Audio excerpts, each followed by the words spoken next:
also imperfect revolutions. No, and I agree with Bill. no, Whenever the U.S. goes in and tries to impose our vision of democracy in that region, we fail. We took Mossadegh out in Iran, and we ended up with the Shah, and then we ended up with. But that's not our fault. It's not our fault what came out. We didn't go into Egypt.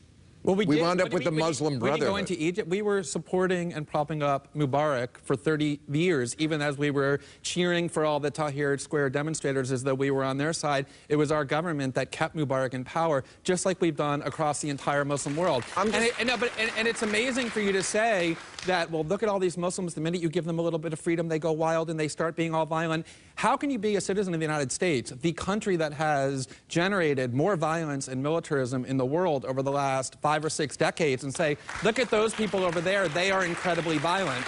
We play a significant role in what has been happening in the Middle East because we've been interfering and dominating that region in order to have access to the oil. I wasn't talking about violence. I was talking about theocracy. That doesn't happen here. No, well, okay, that doesn't happen here, but at the same time, Iran isn't invading lots of other countries and occupying them for a decade, nor are fundamentalist Muslim countries the way the United States is. So these things are interlinked because we are continuously interfering in that part of the world. And so to say... Really, it's all our fault? It's not all our fault, but when you send your military for 6 straight decades into other countries to bomb them, kill their children and women and innocent men, prop up dictators, you take responsibility for your actions and say, to the extent that that region... That religion goes back 1,000 years before our revolution, so I don't think we can take all the blame. I don't think we should. I think we should take a lot of it. And there's lots of bodies and corpses that have been piled up in the name of Christianity and Judaism as well. Not recently.